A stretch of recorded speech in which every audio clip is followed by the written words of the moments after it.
ในช่วงเวลาต่อจากนี้ไปธรรมภาพก็ต้องขอถือโอกาสใช้เวลาในส่วนนี้เพื่อจะได้น้อมนำเอาพระสัทธรรมอันเป็นหลักธรรมคำสอนขององค์สมเด็จพระบรมศาสดาสัมมาสัมพุทธเจ้ามาปรารภให้ญาติโยมทั้งหลายให้ได้ยินได้ฟัง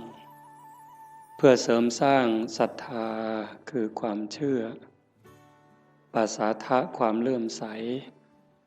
พร้อมทั้งวิริยะความภาคเพียร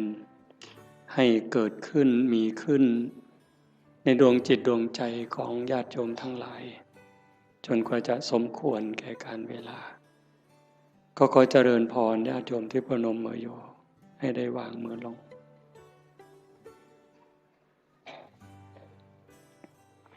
วางมือไว้บนตัก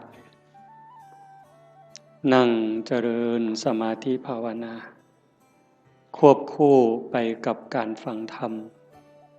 คิดดูอีกทีมันก็น่าใจหายวันเวลามันผ่านไปเร็วที่น่าเสียใจน่าเสียดายก็คือมันไม่ได้ผ่านไปเปล่าผ่านแล้วผ่านเลย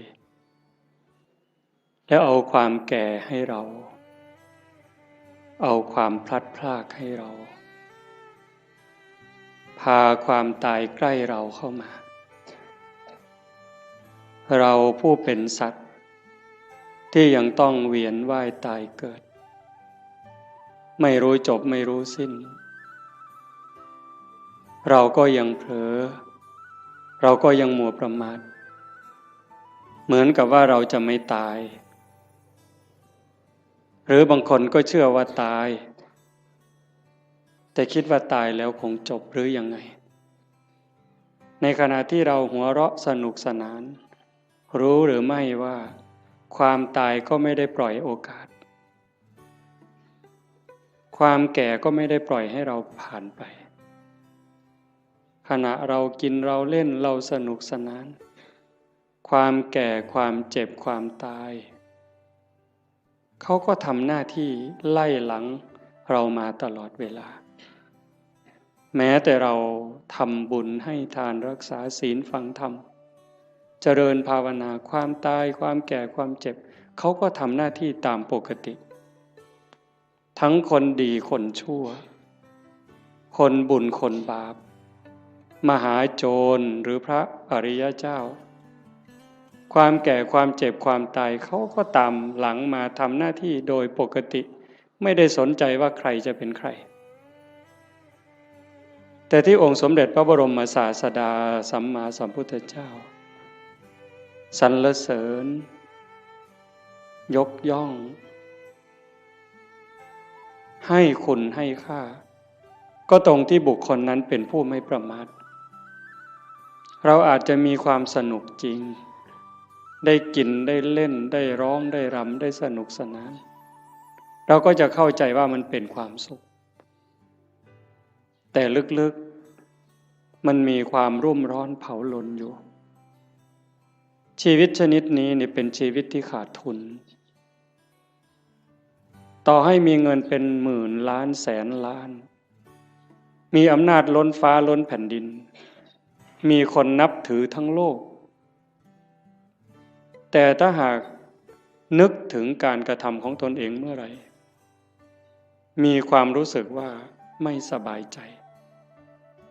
แม้จะมีอำนาจไม่กลัวใครแต่กลัวเขารู้ไม่ได้กลัวเขาจับติดคุกติดตารางหรือเขาจะดูหมิ่นดูแคลนเขาจะเอาไปทำอะไรไม่ได้กลัวตรงนั้นแต่กลัวเขารู้เท่านั้นความสุขก็หายแล้วแม้จะขู่ด้วยสายตาขู่ด้วยคำพูดคนที่รู้เรื่องของเราก็กลัวจนหำหดแต่ตนเองก็กลัวยมบาลจะรู้อยู่เอง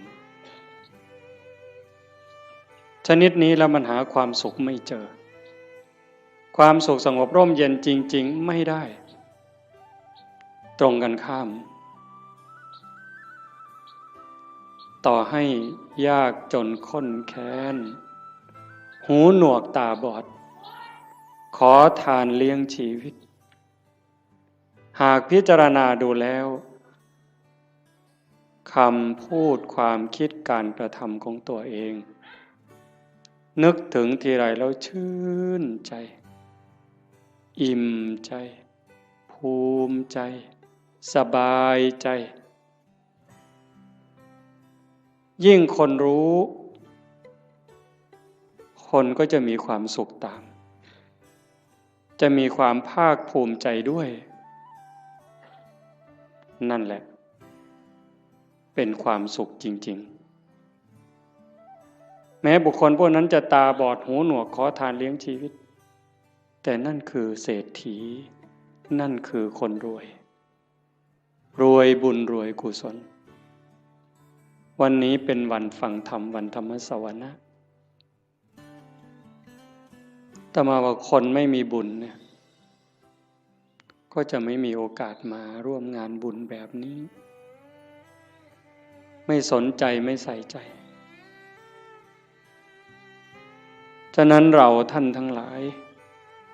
โอกาสที่เราได้เกิดมาเป็นมนุษย์ได้มาพบพระพุทธศาสนาแล้วเราจะปล่อยให้วันเวลามันผ่านไปโดยไร้ประโยชน์ได้อย่างไรเพราะเราไม่แน่ใจไม่มั่นใจเลยว่าถ้าเราสิ้นลมลงไปจากชีวิตนี้แล้วเมื่อกายกับจิตแยกทางกันเดินเราจะไปไหนโยมมั่นใจหรือยังวางใจได้หรือยังว่าเราจะไปไหนถ้าโยมถามอาตมาล่ะ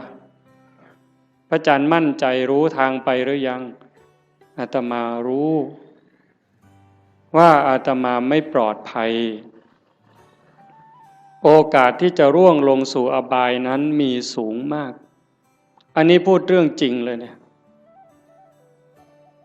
โอกาสที่อาตมาจะต้องตกนรกนั่นก็สูง100%โอกาสที่จะไปเป็นเปรตไปเกิดอสุรกายไปเกิดเป็นสัตว์เดรัจฉานก็100%นั่นเพราะอะไรเพราะการบ่มจิตบ่มใจนั้นยังไม่ถึงขั้นบางครั้งจิตยังวุ่นวายใจยังสับสนบอกว่าอย่าคิดมันก็ยังคิดเวลานั่งเจริญภาวนาให้อยู่กับลมหายใจมันก็ได้แค่รอบหรือแค่ครั้งเดียวหายใจเข้ายังไม่ได้หายใจออกเลยมันก็คิดเรื่องนู้นหายใจออกยังไม่ได้เข้ามันก็ไปคิดเรื่องนั้นดีบ้างไม่ดีบ้างสารพัดแล้วใครเก่งทีนี้ใจตัวนี้นะสวรรค์ในอกนรกในใจนิพพานไม่ใกล้ไม่ไกลหายใจก็ได้ยินเวลาเราไปร่วมงานศพฟังเทศน์ครูบาอาจารย์ท่านก็จะพูดเสมอจิตเตสังกิริเถทุคติปาติกังขาเมื่อจิตเศร้าหมองแล้วทุกขติก็ย่อมเป็นอันหวังนั่นคำว่าเศร้าหมองมันไม่ถึงกับสกปรกเด้โยมฟังดีๆนี่นั่งหลับตาฟังดีๆคิดตามคำว่าเศร้าหมองนี่ยังไม่ถึงกับสกปรกจนน่าเกลียดเด้ถ้วยชามเราล้างอย่างดีใส่ตู้กับข้าว5 วัน10 วันผ่านไปถ้าเราจะใช้ใหม่เนี่ยโยมยังต้องล้างเพราะฝุ่นละเอียดมันเข้าไปจับแล้วถ้ายิ่งเป็นเดือนเนี่ยเรามือไปขีดดูก็จะเป็นรอยในจานนั้นแต่มันไม่ได้สกปรกเกอะกรังน้ำแกงน้ำข้าวน้ำพริกไม่ได้เกี่ยวถึงขนาดนั้น เชื้อราก็ยังไม่เกิดแต่มันเป็นฝุ่นเข้ามาจับจิตใจเราก็เหมือนกันถ้ามันยังหงุดหงิดยังขุ่นเคืองคนพูดไม่ใช่ว่าไม่ถูกหูหรอกมันเพียงแค่เกิดปฏิฆะขุ่นเคืองเท่านั้นจิตก็เศร้าหมองถ้ามันเกิดบ่อยมันก็จะพัฒนาการ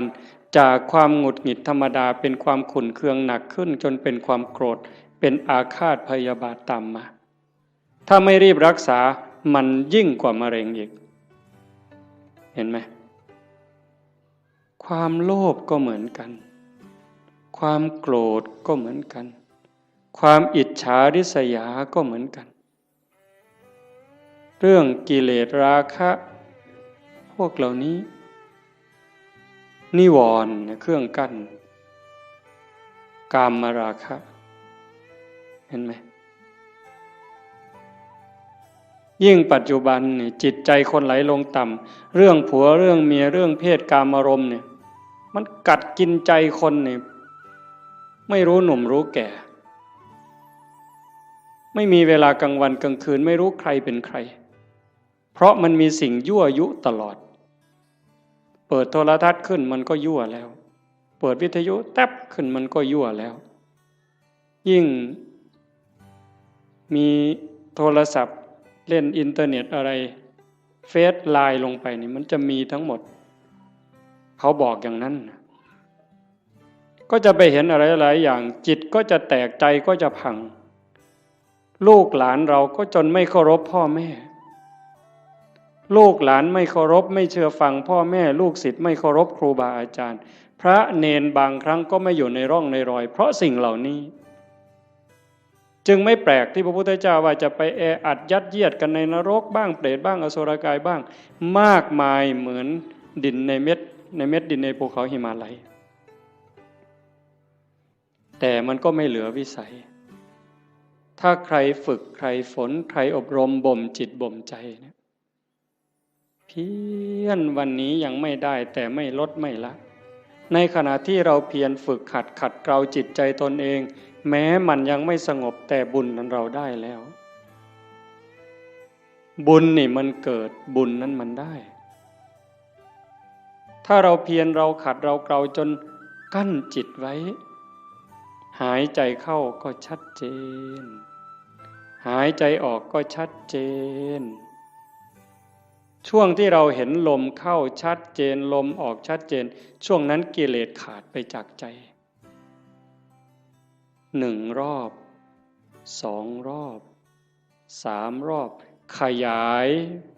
ยืดเวลาให้มันมากขึ้นมากขึ้นมากขึ้นพอเรารู้จักขยายเวลาให้จิตอยู่กับความว่างจากความยึดมั่นหมายแห่งความเป็นตัวตนได้มันจะพัฒนาไปเรื่อยพรากเวทนาเวลาตาเห็นหูได้ยินจมูกได้กลิ่นลิ้นได้รสกายสัมผัสใจนึกคิดแล้วเราไม่ดึงเข้ามาเป็นเจ้าข้าวเจ้าของรู้แล้วก็ปล่อยมันเป็นเรื่องของธรรมชาติกลับมาอยู่กับอารมณ์ขององค์พระกรรมฐานไว้เรื่อยๆถ้าเราทำได้อย่างนี้บ่อยๆนั่นเก่งแล้วแกร่งแล้วถ้าเรารักษาจิตสภาพนี้ไว้ได้ในขณะเป็นอยู่ในขณะเจ็บป่วยหรือขณะใกล้ตายจิตเราก็จะไปอีกทางหนึ่งจิตเตอสังกิริเถสุขติปาติกังขาเมื่อจิตไม่เศร้าหมองแล้วสุขติก็ย่อมเป็นที่หวัง เรื่องนี้มันอาจจะฟังยากไม่สนุกฟังแบบหนึ่งมันไม่สนุกเลยแต่ถ้าคนรักตนเองล่ะถ้าคนที่รักตนเองสงสารตนเองห่วงใยตนเอง ห่วงใยจิตวิญญาณตนเองนี่ฟังเรื่องนี้นี่มันจะสนุกมากมันจะดูดไปเลยฟังแล้วสนุกอยากติดตามอยากทำความเข้าใจมันจะติดตาม แต่ติดตามเฉยๆมันก็จะไม่รู้ถ้าเราฝึกด้วยอย่างตอนนี้เนี่ยเอาคนที่พอสู้ได้เด้ยืดตัวตรงๆหายใจเข้ายาวๆลึกๆทำใจสบายๆปล่อยลมยาวๆสบายๆไม่กดไม่เกร็งพยายามตามเข้าตามออกหรือดูที่จุดลมกระทบถ้ามันเห็นอย่างนั้นความอิ่มใจมันจะเกิดวันหนึ่งสองสามวันนี้ยังไม่เท่าไหร่ถ้าเราทำไปเรื่อยๆผ่านวันที่สามผ่านวันที่สี่น้ำตาเริ่มมีนึกอะไรน้ำตาก็จะไหลมีความทุกข์ความวิตกกังวลพอน้อมจิตมาดูลมให้แนบสนิทสติดูที่จุดลมกระทบแนบสนิทลากลมละเอียดเข้ายาวออกยาวความรู้สึกเป็นสุขอิ่มเอิบใจมันก็เกิดมาอันนี้ยังไม่ใช่วิเศษวิโสอะไรหรอกเป็นเรื่องธรรมดาถ้าเราทำไปเรื่อยๆกลั่นจิตกลั่นใจของเราอย่างนี้บุญนั่นมันมากกว่าทอดกฐินเป็น800 ล้านไม่ต้องลงทุนลงแรงเลยนะบุญนี่มันต้องใช้ทุนใช้เงินใช้ทองอยู่ในบางเรื่องทานเนี่ยแต่ว่าการยกจิตยกใจเนี่ยมันไม่ได้ใช้อาศัยบ้างนิดหน่อยการให้ทานเป็นเพียงแค่เครื่องประดับจิตประดับใจให้จิตใจได้อิ่มเอิบได้เป็นเครื่องหมายแต่ถ้าเราทานตัวนี้บริจาคความโกรธบริจาคความหงุดหงิดขุ่นเคืองความเห็นแก่เนื้อแก่ตัวความรู้จักเอารัดเอาเปรียบเนี่ยพยายามสลัดสิ่งนี้ออกไปให้ทานความสะดวกสบายออกไปฝึกฝนอบรมตนพอเราทำอย่างนี้บ่อยๆมันจะได้ติดในองค์อาตมารับประกันเลยนะรับประกันแม้เราจะทุกข์จะยากจะเหน็ดจะเหนื่อยปวดหลังปวดเอวปวดแข้งปวดขาก็เถอะเมื่อเราเพียรทำเข้ามันจะรู้สึกชอบรู้สึกยินดีรู้สึกพอใจแม้บางครั้งที่เราเผลอพอมันทำจนชินบ้างแล้วเวลาเราเผลอมันลักมาอยู่กับลมหายใจความรู้สึกตัวสติสัมปชัญญะลักมาอยู่กับลมหายใจเหมือนกับตอนแรกๆเราฝึกกำลังเดินจงกรมกำลังนั่งสมาธิมันลักไปอยู่กับลูกกับหลานลักไปอยู่กับไร่กับนากับทรัพย์สินสมบัติแบบเดียวกันจิตมันกำลังจะไหลมาทางดีนี่นะเป็นสิ่งที่เราจะได้พึ่งพาอาศัยญาติโยมฟังอีกครั้งสิ่งที่เรากำลังมาทำไม่ว่าจะเป็นการให้ทานก็ตามการรักษาศีลนี่ก็ตามการฟังธรรมเจริญภาวนานี่ก็ตามสิ่งนี้จะเป็นสิ่งที่เราได้พึ่งพาอาศัยชาตินี้ก็ตามชาติหน้าก็ตามชาติต่อไปก็ตามแม้เวลาเจ็บเวลาป่วยเวลาใกล้ตายจะได้อาศัยสิ่งนี้ยิ่งกว่าแก้วแหวนเงินทองแก้วแหวนเงินทองลูกหลานสามีภรรยาจะมีมากมายมียศมีตำแหน่งยิ่งใหญ่ขนาดไหนถึงเวลาเราเจ็บไข้โยมไปดูเถอะ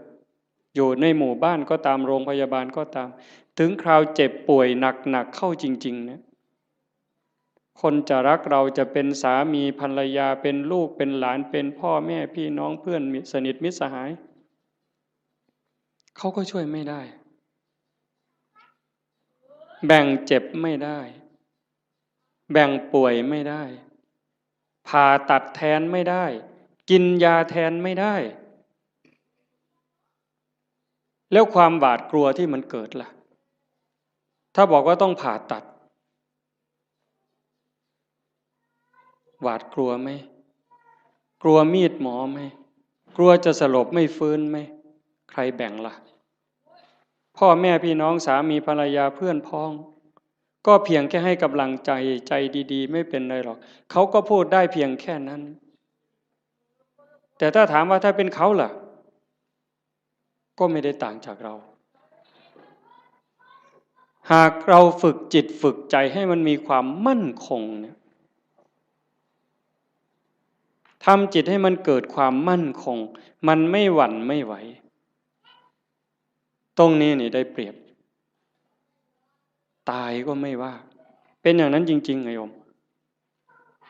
เวลาที่เราฝึกสติฝึกสมาธิได้เกิดความมั่นคงมันจะไม่กลัวยิ่งเราทำบุญไปบ่อยๆบ่มบุญบารมีไปเรื่อยๆอันนี้เป็นทุนอยู่แล้วแต่ตัวที่เราฝึกจิตฝึกใจให้เกิดความมั่นคงไม่หวั่นไม่ไหวอันนี้จะหนุนสูงที่สุดยิ่งปัญญารอบรู้เห็นว่าชีวิตเกิดมาแล้วมันเอาแก่มาด้วยมันเอาแก่มาด้วยเอาเจ็บมาด้วยเอาพลัดพรากจากสิ่งรักสิ่งที่หวงแหนให้เราไปประสบกับสิ่งที่เราไม่พึงพอใจไม่ปรารถนาเอาความผิดหวังในเมื่อเราตั้งใจอยากจะได้อย่างนั้นอยากจะมีอย่างนี้แต่ก็ผิดหวังอยู่เรื่อยพอตั้งใจปั๊บหวังปั๊บก็ผิดหวังเลยโยมก็เจอมาทุกคนเกิดเป็นธรรมดาแก่เป็นธรรมดาเจ็บเป็นธรรมดา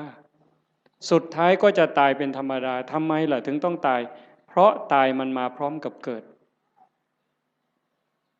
ในเมื่อมันเป็นอย่างนี้เราก็ต้องยอมรับฝึกจิตฝึกใจให้เห็นความจริงอย่างนี้อยู่บ่อยๆเตรียมตัวตายไว้เสมอทุกวันทุกวัน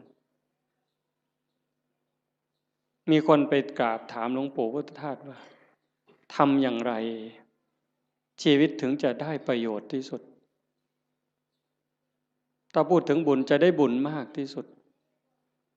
หลวงปู่พุทธทาสบอกว่าให้ทำความรู้สึกเหมือนกับว่าวันนี้เป็นวันสุดท้ายวันนี้เป็นวันสุดท้ายของเราที่อยู่ในโลกพอค่ำลงวันนี้เราจะตาย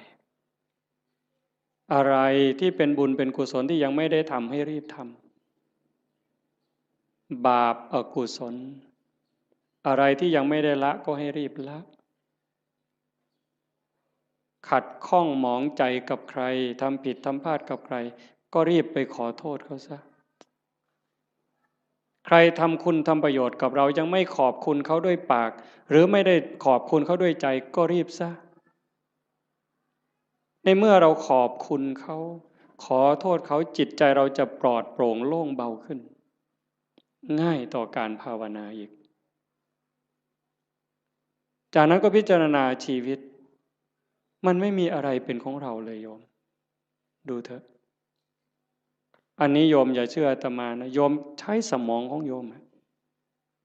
ธรรมะมันอยู่ที่ใจเราโยมไม่ได้อยู่ที่คำพูดไม่อยู่ในหนังสือไม่อยู่ในพระไตรปิฎกเลยไม่ใช่เลยอยู่ในใจเนี่ยตัวรู้โยมมีพร้อมทั้งหมดทุกคนไม่ได้ต่างกันเวลาโกรธเนี่ยถ้าไม่มีธรรมะต่างคนก็ต่างอวดกันเนี่ยอวดความเกรี้ยวกราดความแกร่งกล้าความเลวร้ายของตนเองอวดโง่เขาว่าอย่าอวดดีนี่อาตมาว่ามันดีถ้ามีดีให้อวดนี่รีบอวดแต่ส่วนมากอวดโง่เห็นไหมกินเหล้าเลยหลายลังก็ไปอวดเขาว่ากินได้หลายลังอวดโง่นั่นมันอวดโง่ไม่กลัวใครใครจะลองเอาอะไรก็ว่ามาท้าตีท้าต่อยนั้นอวดโง่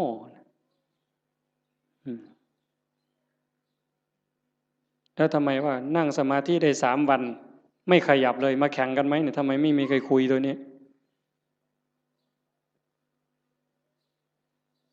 แต่เรื่องกินเหล้าเรื่องเล่นการพนันเรื่องเจ้าชู้ซ้ำซ้อนเรื่องลักเรื่องขโมยเอามาอวดคุยกันโอ้สิ่งที่เอามาอวดมาอ้างกันนั้นถามว่าเป็นบุญไหมไม่มีเลยเป็นประโยชน์ไหมไม่มีเลยแต่เรื่องนั้นทำจริงเด้ทุ่มเทตลอดชีวิตเด้นั่งเล่นไพ่ทั้งคืนนี่ไม่เยี่ยวเลยหุ่นมันเก่งแห้งเลยบ่ปวดเงี้ยวเลยแต่นั่งสมาธิหาหน้าที่เนี่ยข่อยทิกแล้วทิกอีกแล้วข่อยจะไปแล้วเนี่ยมึงที่หลังมันโงนปานนั้นเพิ่นว่าเพิ่นเก่งเนี่ยกันบ่ถูกใจมากอย่าจับกูขามันเพิ่นเด้เบิ่นอยู่ดาวบัดเขาโยใส่ถอยหลังจากรถบัดนี้มันบ่จริงหรอก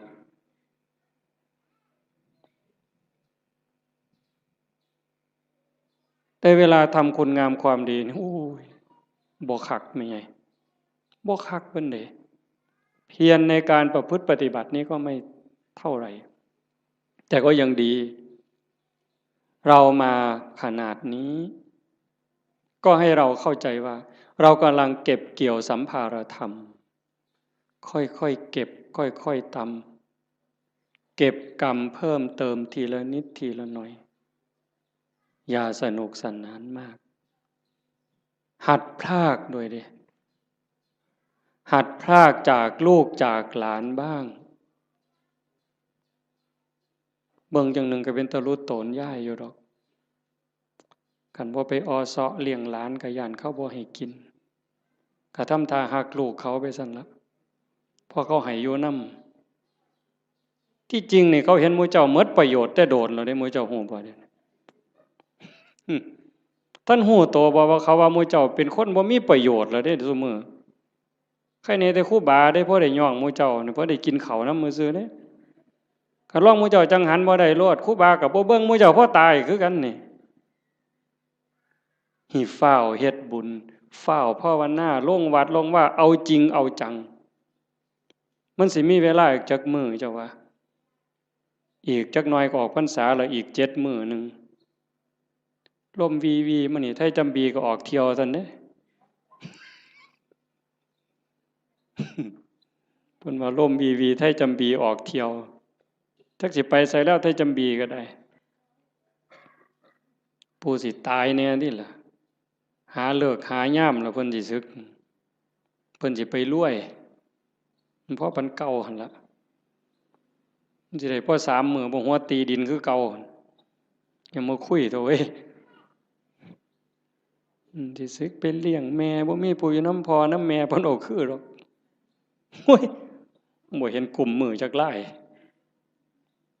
ออกไปปั๊บศพอยู่แก่คันหัวพุ่นบ่พอข้าวตีกันแล้วบักทิศนั่นเพิ่นว่าแม่ยากอีกบัดนี้ไปเว้าคว่ำไปเสียค่าเหล้าให้มันบักทิศทิศมาจากคำว่าบัณฑิตผู้ฮู้ผู้ฉลาดฮู้ดีฮู้ชั่วหมดแล้วเป็นยังไปฆ่ากันตีกันให้แม่ยากแว้งให้แม่ไปเสียค่าเหล้ามันปลอมบวชมันจะ3ศาสตร์พุ่นครูบาเขียวเจ้าของมันหูดำหูแดงมึงนะเพราะว่าโอกาสที่จะอยู่ในสภาพเช่นนี้เวลาที่จะเก็บเกี่ยวบุญกุศลฝึกตนเองแบบนี้มันไม่มี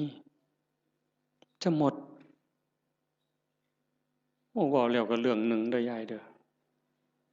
จะว่าเรื่องดีก็ดีเด้เรื่องน่าสลดใจก็น่าสลดใจแต่ทุกอย่างมันมีคู่ในความชั่วก็มีความดีในความรู้สึกสลดใจก็มีความภาคภูมิใจอยู่ในนั้นตอนนี้สามเณรทางจังหวัดศรีสะเกษ19สามเณรในโรงเรียนนี่แหละเพราะมันป่านนั่นนี่ยังเป็นของจริงอย่าไปเห็นเราเด้อปล่อยแล้วกันสุดยอดแล้วนะ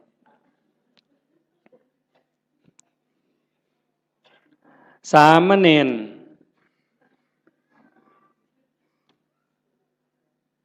เห็นญาติโยมไปจำศีลเนี่ยฟังดีๆได้เรื่องนี้นะสามเณรเห็นญาติโยมพ่อใหญ่แม่ใหญ่ไปจำศีลวันพระไปอยู่วัดโยมตั้งใจไปปฏิบัตินิมนต์พระพาเดินจงกรม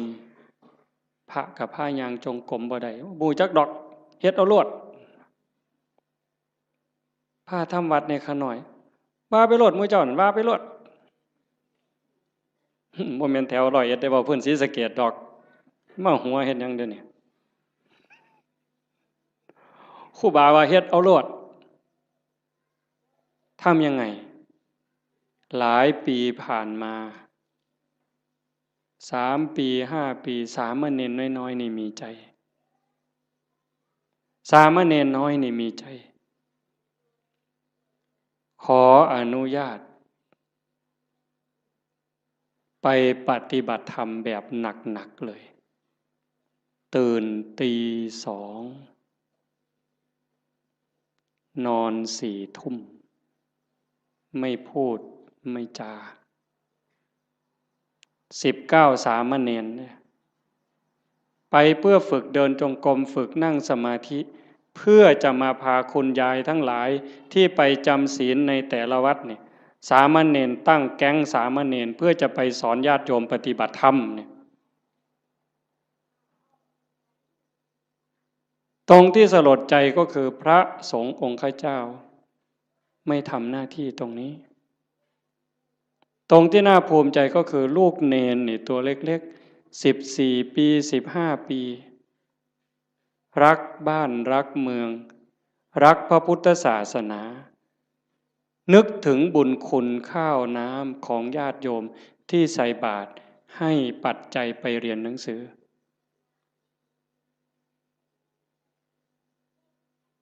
เหตุการณ์นี้เกิดขึ้นแล้วอาตมาได้ยินข่าวอาตมาก็จะสนับสนุนเต็มกำลังเลยตัวเนี้ย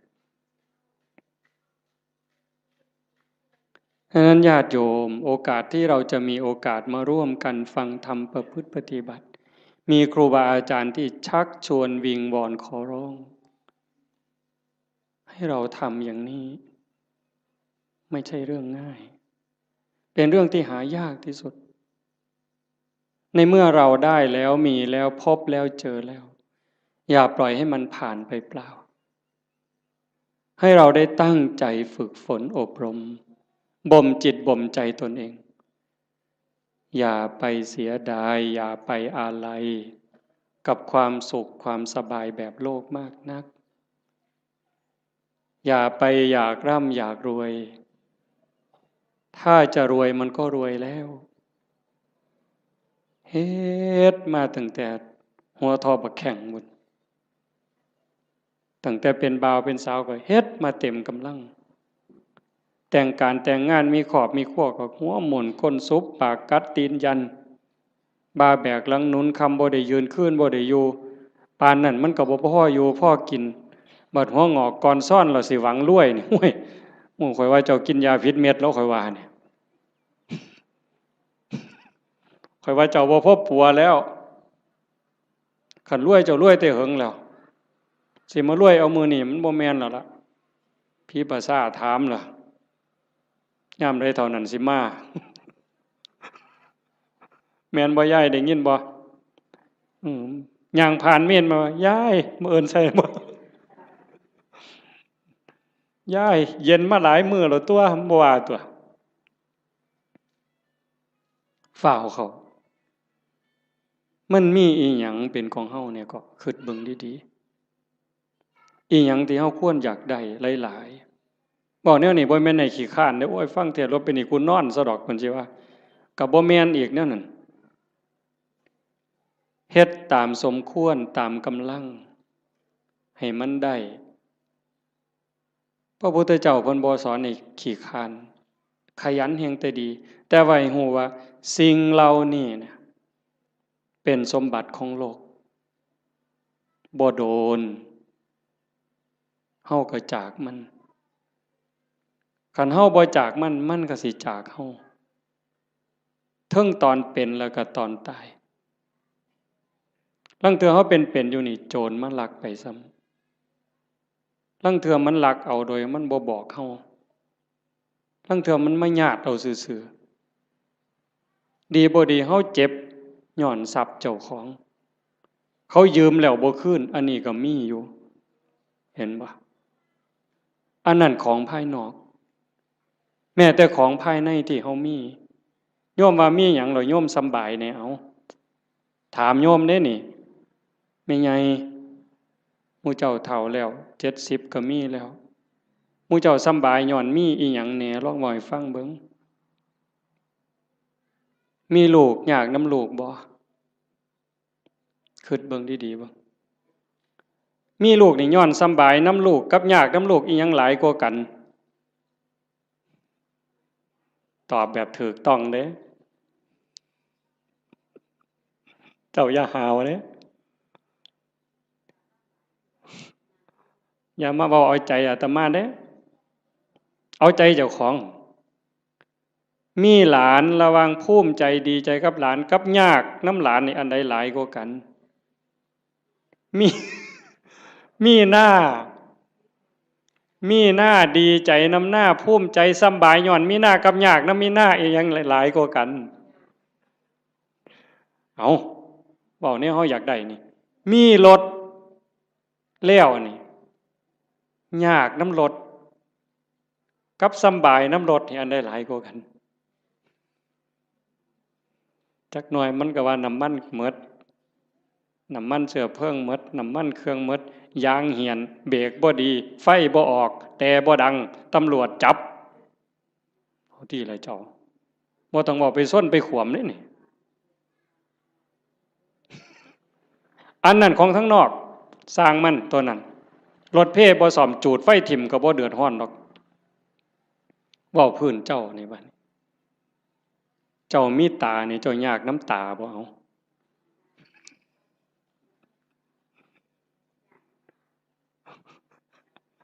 บ่ทันว่าไปฮอดขาดอกบ่ซ้ำตานี่เอายากน้ำมันบ่นี่มีผมนี่จะว่ายากน้ำผมนี่ซ้ำใดเจ้าว่าตั้งแต่เจ้าเกิดมาตั้งแต่โกนผมไฟตั้งแต่ตัดมาแต่ฮอดพุ่นตั้งแต่พุ่นจนฮอดพี่หมดจักแสนเหรอค่าตัดผมเนี่ยค่าตัดค่าย้อมมันนี่หมดไปจักแสนผู้บางคนผมยื้อผมซื้อกับเฮ็ดให้มันหยองเอาลองเบิ่งเจ้าเอาผู้หยองกับเฮ็ดให้มันซื้อเอาลองเบิ่งบ้าบ่พอปัวเนี่ยเอามันยาวก็ไปตัดให้มันสั่นผู้สั่นไปต่อเอาลองเบิ่งเจ้าผู้ผมดำก็ไปย้อมผมแดงเอาลองลองเบิ่งยากสำาใดนี่ย้ำผมนี่เอาหวยบ่ต้องบอกถึงมันเป็นรังแค่บ่ต้องบอกถึงกับสากับล่างได้นี่ซ้ำยากน้ำสียากน้ำหวีมันนี่ก็พอแห้งแล้วมือหนึ่งหวีแสกกลางมือหนึ่งเป๋ไปทั้งซ้ายมือหนึ่งเป๋ไปทั้งขวามือหนึ่งหวีเสยไปทั้งหลังขย่มพ่อใหญ่กำนันเนี่ยหมอหนึ่งหวีทั้งงอนมาปกไว้หน้าผากเนี่ยโอ้ร้องเบิ่งที่ละคนมันยิ่งยากสำเร็จยากสำน้ำผมซื่อๆเนี่ยโอ้บอกผื่นป่าคนเนี่ยแต่มามันพอสมควรเด้อเนี่ยมู่ว่าของยากจักเม็ดเด้เนี่ยตั้งแต่ก่อนหวีเรียบร้อยสมมุติมันเฮ็ดเป็นตั้งเฮ็ดหัวจรวดขึ้นมาอีกก็เทื่อมันสิเฮ็ดได้ไม่ไงอันนี้พื้นผมเนี่ยตาก็ยากน้ำตาขันมันเป็นโรคต่อกระจกต่อเนื้อต่อลมต่อหินเอาทีละหูล่ะยากน้ำหูบ่มันก็ดีอยู่มันได้ยินแต่ว่าได้ยินเขาด่าก็ขอบมันมีหูเนี่ยละเว้ยขันกูหูหนวกกูก็สิบ่เดือดร้อนซะดอก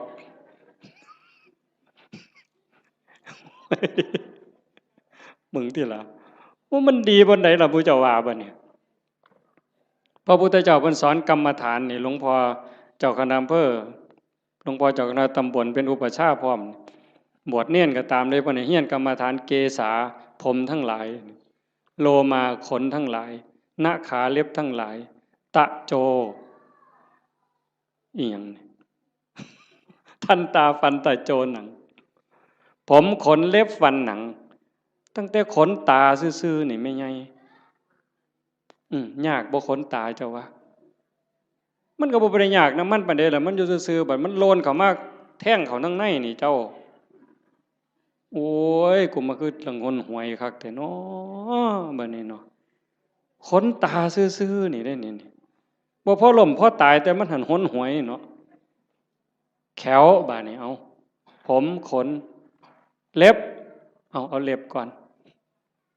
ตัดมาหลายปานใดนี่เล็บหมดมีดจักดวงขูดไปเท่าใดอันนี้ง่ายๆได้แบบครูบาตัดทิ่มแล้วกันแล้วแต่คันของไม่ออกได้บัดนี้ซุมื้อนี้ย้อมสีซื่อๆก็บ่พอจักเอาหยังมาแต้มอีกบัดนี้โอ้ยแต่งเล็บเทื่อนึงนี่ซื้อปุ๋ยได้3กระสอบแม่ใหญ่บ้าบ่จะว่าหั่น จักเล็บมือเล็บตีนเนี่ยอันนี้กรรมฐานในพระพุทธเจ้าให้เฮียนเด้เล็บตีนผู้บางคนก็ตัดเองบ่ได้ไปให้เขาตัดให้อันไข้อยู่ค่ะมันบ่เจ็บบ่ปวดสมัยนี้บ่มีผู้ใดเป็นเล็บตีนสักปานใดติเนาะจักสิว่าปวดจักสิว่าคันจักสิว่าเจ็บเหม็นก็เหม็นเว้ยแต่ว่ากีมแล้วเพิ่นบ่ถิ่มเด้อล่ะเป็นอยู่บ่ทั้ง101นี่กีมเล็บตีนเน่ามาดมนึงโอ้ยข่อยว่าพ่อไปถิ่มหมดทุกคนนั่นล่ะเว้ยบ้าใหญ่อยู่เด้นี่คันว่าเจ้าของดีหมดได้ไผก็ได้บัดเบิ่งจังซี่ล่ะมันบ้าคือดีเจ้าทบทวนเจ้าของให้มันคักๆโลดแขวบัดนี้เบิ่งเด็กน้อยซุมื้อมันเอาหยังสัดแขวมันน่ะจักสีหยังตัวสีหยังแปลงแล้วก็บ่พอต้องมีแนวมาม่วนปากอีกเขาก็หนูทางมาโฆษณาล่อเฮาเด้เห็นแนวม่วนปากกันเนี่ยถ้ามาบ่หารใส่เว้ยโยมเอามาถวายยามใดอาตมาก็มีแต่ขี้เดียดไว้จักคิดแนวใดอาตมาบ่เข้าใจเจ้าของคือกันล่อให้ผู้อื่นเสยเอาไปแนวว่าซั่นปานเฮาสิโซกปรกปานนั้นเนาะสีแขวเราก็สิแล้วตัวเว้ยม่วนปากเราก็สิแล้วตัวยังสิมาม่วนปากอีหยังลิตเตอรีนอีกทุกซอกทุกมุมอยู่กูบ่ใส่น้ำสูกูบ่ปวงปานนั้นดอกเว้ยบัดมันแขวปวดขึ้นมาเด้บัดปวดมาเจ็บมาบัดได้ยิ้มใส่กันตอนเป็นบ่าวเป็นสาวเพิ่นก็ว่าเพิ่นคักพุ่นล่ะมีความสุขอยู่ยิ้มใส่กันนั่นแต่ว่ามันปวดขึ้นมานี่แล้วแม่ใหญ่บัดนี้ไว้โยมสมมุติว่าอาตมามีมนต์พิเศษคาถาดีๆนี่เสกให้โยมรวยผู้ละ100 ล้านหมดซุคนนี่เอาบ่ยายเพียงเท่าเดียวนี่เงินในบัญชีตุ๊บผู้ละ100 ล้านซุคนเอาบ่ยายไผเอาแน่ยกมือแต่ว่ามีข้อแม้เจ้าต้องปวดแขวตลอดชาติเอาบ่ยายเอาเสียเงิน100 ล้านไปปัวปวดแขวบ่ให้เศร้าเด้คาถานี่ต้นตายเด้บ่เอาเห็นบ่หนังล่ะบัดนี้นี่คือกรรมฐานที่พระพุทธเจ้าเพิ่นให้เฮียนได้อุปชาทุกองค์บวชเน้นบวชพระต้องให้เฮียนปัญจกะกรรมฐานหนังออนซ่อนหนังกันนี้ได้คนเนาะไม่ออกคันผู้ใดบุญหลายเพิ่นรักษาศีลไว้ดีให้ท่านรักษาศีลมีเมตตาเกิดมาชาติหลังนั้นเพิ่นสิเป็นคนมีผิวขาวผิวงามผิวเนียนดำก็ดำงามมันเนาะขาวก็ขาวงามผิวเกลี้ยงใสบ่มีฝ้าบ่มีสิวบ่มีกระหนังเต่งตึงเป่งปังว่าซั่นเนาะอันนั้นย้อนบุญเด้อันผู้บางคนบัดนี้ขาวก็ขาวอยู่ดำก็ดำอยู่แต่ว่าเป็นด่างๆจังซี่ก็มีย้อนบาปด้วยนั่นย้อนบาปบ่มีศีลแน่ขี้โกรธขี้เครียดแน่อาฆาตจองเวรแน่สารพัดนั่นล่ะบาปบ่น้ำบาป มันนี่ก็มาหลงกันอยู่บนนี้จริงๆนั่นมันก็มีแค่หนังบางๆเพิ่นว่าหนังของเราผู้หนึ่งหนังกำพร้าที่บอกว่าสวยผิวเนียนขาวอมชมพูเนี่ยกับผิวดำผิวด่างขี้กากขี้เกลื่อนทั้งหมดเนี่ยแต่ละคนนี่ลอกออกมาปั้นเขากลมๆนี่ทอกับบักท่านหน่วยเดียวซ้ำนี่นึงนี่ห่อไว้ซ้ำนี่ล่ะมองเฮาหลงกันว่างามบ่งามก็ซ้ำนี่ล่ะแต่คันขูดหนังกำพร้านั่นออกมาปึ๊บมันสิคือกันหมดพอแต่ไต่หนังกำพร้าลงไปปั๊บก็สิมีน้ำเลือดน้ำเหลืองน้ำหนองแดงใจว้ายอยู่จังซั่นตับไตใส่พุ่งก็ยากน้ำมันเมิดอันนี้เว้าถึงมีอันไหนยากน้ำอันนั้นเด้ท่านฝ่าหลวงประเด็นเด้มีผมก็ยากน้ำผมมีขนก็ยากน้ำขนมีตาก็ยากน้ำตามีหูก็ยากน้ำหูแขวก็ยากน้ำแขวแปลงฟันตั้งแต่เกิดมาจนหอดมื้อนี้เป็นตาอิ่มเป็นตาเบื่อบ่เจ้าว่าอาบน้ำล้างหนังนี่ก็ตั้งแต่ไตมาล่ะก็ยังบ่ทันแล้วอยู่เด้จนก็เอาน้ำร้อนล้างเทื่อสุดท้ายมันยังจบบ่ได้ล้างเองดอกตอนนั้นก็ล้างให้จังสิเศร้ามีตับก็ยากน้ำตับยากบ่อันเฮาบ่ทันว่าเป็นโรคตับนี่เฮาบ่งึดน้ำมันปานใดเด้แต่คันเขาว่าเป็นโรคปั๊บยากล่ะมีไตยากน้ำไตมีปอดยากน้ำปอดมีอันใดยากน้ำอันนั้นสุดท้ายก็ย้อนมีชีวิตก็จังได้ยากพระพุทธศาสนาเพิ่นสอนบ่ให้เกิดคันบ่เกิดซะอย่างเดียวจบปัญหาที่เฮาต้องมาทุกข์มายากมาลำบากลำบนมาเกิดมาแก่มาเจ็บมาตายนี่ย้อนมันมีเกิดเฮ็ดจังไดจังสิบ่ได้เกิดเฮ็ดตามคำสอนพระพุทธเจ้าก็เริ่มต้นจากการละบาปซะก่อนละบาปบ่ทำบาปด้วยกายวาจาใจแล้วก็ทำบุญกุศลให้หลายๆทำบุญด้วยกายด้วยวาจาด้วยใจให้ทานรักษาศีลเจริญภาวนาฟังเทศน์ฟังธรรมอ่อนน้อมถ่อมตนเพื่อเฮ็ดอยู่จังซี่เพียรประพฤติปฏิบัติขัดเกลาเจ้าของเฮ็ดบุญกุศลให้หลายๆแล้วก็ฝึกชำระจิตชำระใจให้มันสะอาดบริสุทธิ์เฮ็ดหยังลงไปแล้วให้มันผ่านไปได้บ่คันบ่ภาวนานี่จบเลยบัดนี้ตรงนี้ใส่เวลาอีกจักนิดนึงสะจิตตะปริโยทปนังชำระจิตให้ขาวรอบจากการละบาปมาบำเพ็ญบุญกุศลให้หลายๆเป็นเครื่องรอเลี้ยงเป็นเครื่องจูงจิตจูงใจยกจิตยกใจแล้วมาว่างฝึกปล่อยฝึกว่างโดยเฉพาะเจริญพระกรรมฐานหัดให้กายกับใจทำงานอันเดียวกันเมื่อกายกับใจทำหน้าที่อันเดียวกันอยู่ในอารมณ์ปัจจุบันหรือปัจจุบันธรรมเนี่ยจิตเราจะวางจากอารมณ์ข้างนอกธรรมะเป็นอากาลิโกปฏิบัติได้ให้ผลได้ไม่จำกัดการนี่คือความพิเศษพุทธศาสนาไม่มีเสื่อมไม่เคยเสื่อมแล้วก็จะไม่เสื่อมให้ผลตลอดเวลาอากาลิโกปฏิบัติได้ให้ผลได้ไม่จำกัดการสันทิฏฐิโกเป็นสิ่งที่ผู้ศึกษาและปฏิบัติจะพึงเห็นได้ด้วยตนเองผู้ศึกษาและปฏิบัติจะพึงเห็นได้ด้วยตนเองสันทิฏฐิโกเป็นสิ่งที่ผู้ศึกษาปฏิบัติพึงเห็นได้ตนเองอากาลิโกปฏิบัติได้ให้ผลได้ไม่จำกัดการเอหิปัสสิโกเป็นสิ่งที่เรียกให้มาดูท้าพิสูจน์เรียกมาดู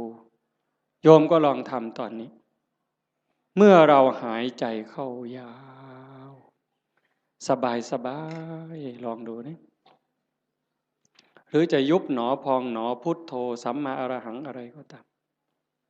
คือกันเหมิดอย่าไปเถียงกันเด้อีหยังผิดอีหยังถูกอันนั้นท่านเว้าฮอดผิดฮอดถูกดอกเบื้องต้นเนี่ยมันจะคือกันหมดคือกันแต่มันสิส่งไปฮอดไสมันมีสันมีเหย้ากลัวกันอยู่ไปได้กลัวกันอยู่แต่ว่าเบื้องต้นเนี่ยมันจะคือกันหมด พียงแค่เป็นอุบายเฮ็ดให้จิตสงบให้ใจสงบมันสิคือกันพุทโธก็ตามยุบหนอพองหนอก็ตามสัมมาอรหังก็ตามหรือบ่ว่าหยังก็ตามเบิ่งแต่ลมหายใจซื่อๆอาตมาบ่ว่าหยังดอกมันขี้คร้านคันใส่ก็ใส่เสริมจักนิดนึง5 นาที10 นาทีพอได้เรื่องแล้วก็ปล่อยส่วนมากก็เบิ่งลมหายใจเข้าลมหายใจออกลองเบิ่งตอนนี้หายใจเข้ายาวสบายสบายไม่กดไม่เกร็งออกยาวสบายสบายไม่กดไม่เกร็งหายใจเข้าก็รู้หายใจออกก็รู้ลมสั้นก็รู้ลมยาวก็รู้ลมหยาบก็รู้ลมละเอียดก็รู้เฮ็ดอยู่ซ้ำนี้ล่ะเมื่อเฮาเฮ็ดไปเรื่อยๆเรื่อยๆพอใจเฮ็ดยินดีเฮ็ดสงบหรือบ่สงบบ่เกี่ยวหวังอย่างเดียวว่าเราทำเพื่อบูชาพระพุทธเจ้าถวายเป็นพุทธบูชาคิดเอาซ้ำนั้นบ่ต้องหวังดอกว่าสิไปเห็นเลขเห็นหวยเทพบุตรเทวดานรกสวรรค์สิให้ดีกว่าไผก็บ่ว่าบ่อยากให้ไผย่องซ้ำบ่งึดแต่เฮาจะเฮ็ดเพื่อถวายเป็นพุทธบูชาแต่อย่าลืมว่าทุกครั้งที่เรามีสติในปัจจุบันธรรมหายใจเข้ารู้หายใจออกรู้นั่นเป็นการพรากจิตจากอดีตพรากจิตจากอนาคตถ้าอยู่กับปัจจุบันได้นั่นคือชำระจิตอยู่ตลอดถ้าเราย้อนไปสู่อดีตปั๊บความทุกข์จะเกิดทันทีอย่าเชื่อเด้ผู้ศึกษาและปฏิบัติจะพึงเห็นได้ด้วยตนเองเด้เมื่อจิตย้อนไปสู่อดีตจะเป็นต้นเหตุทันทีจิตที่ส่งออกนอกเนี่ยเป็นสมุทัยผลที่เกิดจากจะส่งจิตออกนอกเนี่ยจะเป็นทุกข์ย้อนไปอดีตปั๊บคือเห็นตอนเป็นบ่าวเป็นสาวมือเจ้าไปเลี้ยงงัวไปจีบกันเป็นยังไงคือหอดความเก่าความหลังจิตหล่องลอยไปแล้ว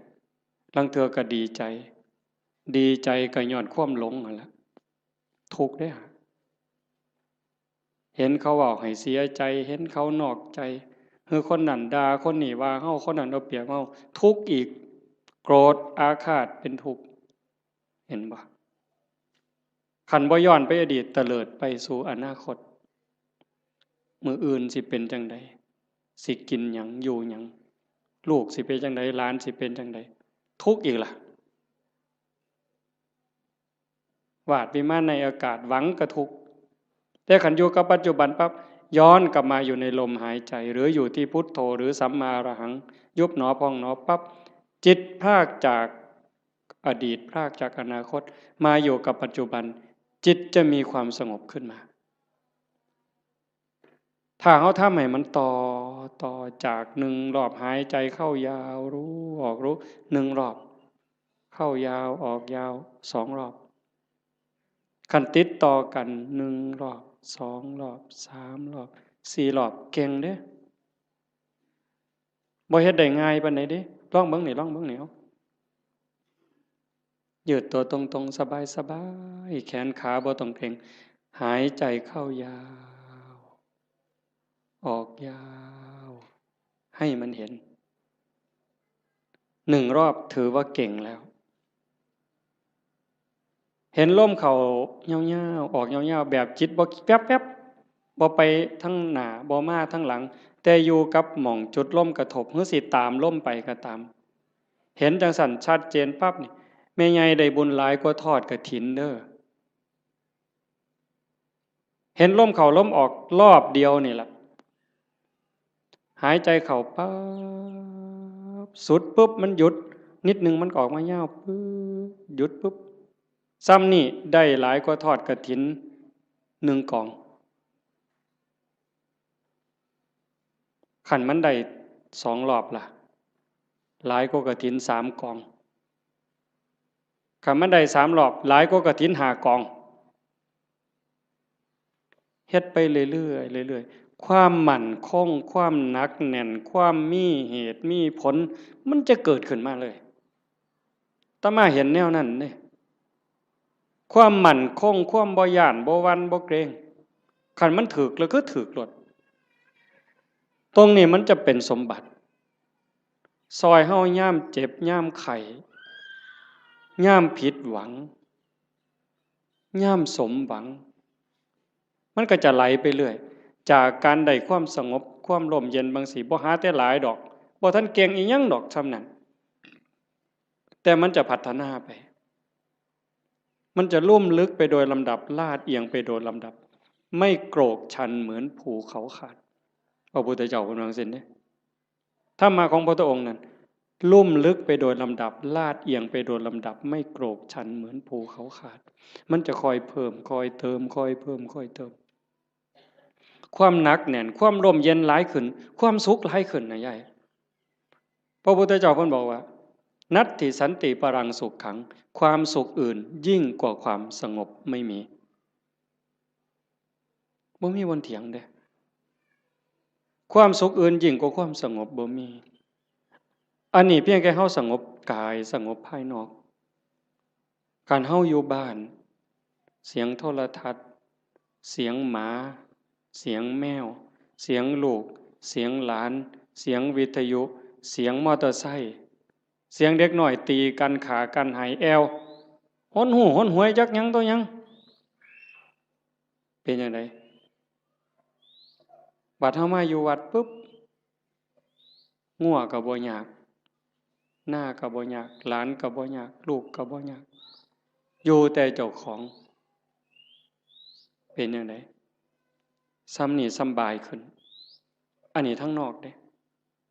ถ้าใจเฮาที่มันเคยวุ่นวายเดี๋ยวก็ไปฮักเดี๋ยวก็ไปสั่งเดี๋ยวก็อิจฉาเดี๋ยวก็น้อยใจเดี๋ยวก็ดูหมิ่นดูแค้นผู้อื่นรักโกรธเกลียดกลัวทั้งรักทั้งโกรธทั้งเกลียดทั้งกลัวทั้งย้านมันรบกวนจิตอยู่ตลอดขึ้นลง